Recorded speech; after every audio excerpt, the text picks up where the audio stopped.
d'accord 100%. Um, like the question that you're asking, it hits me very, very much because the first time I got arrested was because they charged me with burglary with assault. I was only 15 years old, and the only issue I had was someone was harassing me at home at 15, and I decided to go to that person's house to fight. The door swung open, and I fought them, and they told me if I was 18, I would have been charged, I would have probably got like 15 years or something like that.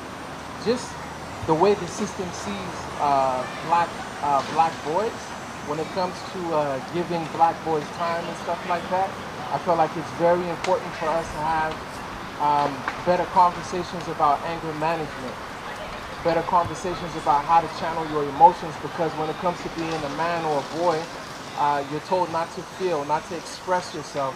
So when it comes to disrespect, when it comes to feeling like trying to hold your own, whether that be in prison or outside, you feel like the more terrible the response, the more respect people are going to have for you. So giving people more options, but also give them more examples, right? People need more examples of how to de-escalate certain stuff and how to be the bigger person by not necessarily taking the situation to another level, but just letting stuff go. You feel me? And something that parents need to consider also is, how do you raise your children when it comes to your anger?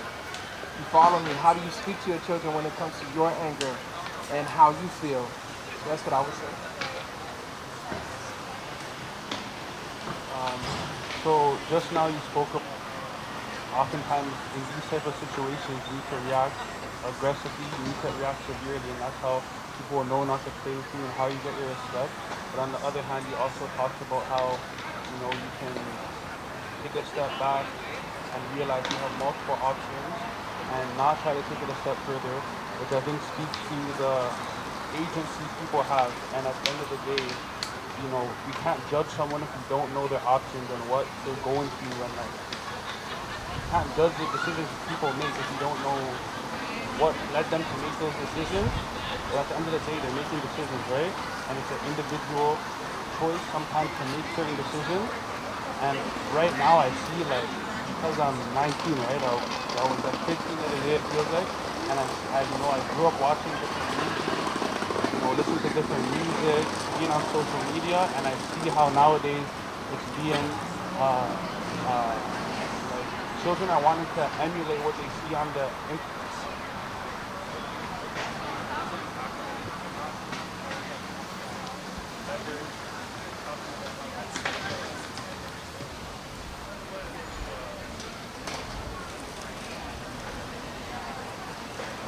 Hello? Okay. Yeah, essentially the point I'm trying to make is that, what was I saying? Yeah. I see how, like, it's being glorified at this point to go do a drill, to go slide, to go spend your money on material things, and a very skewed notion of what like a man should aspire to be. And so my question to you is, how can we really try and to show different options and show different reference points when it's so strong what young men are seeing every day?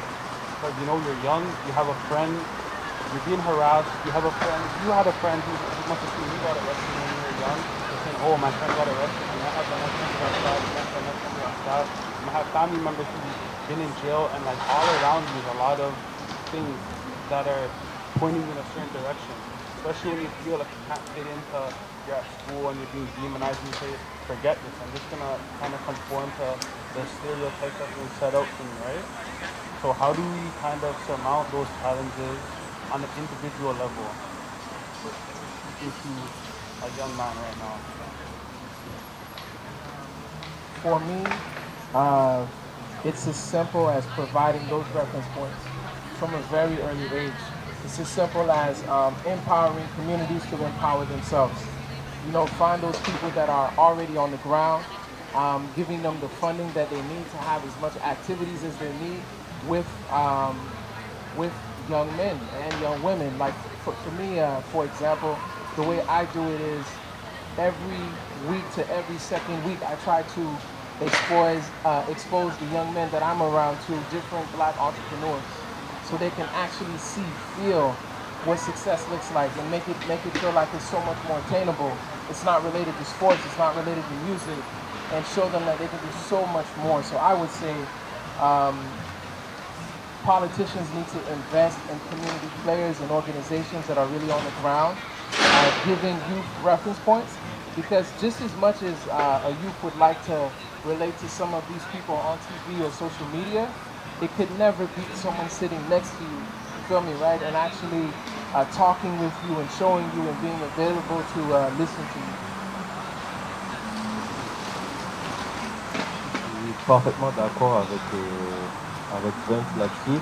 Parce que moi aussi, je pense qu'on peut pas mettre euh, de liquide dans un verre qui est déjà plein.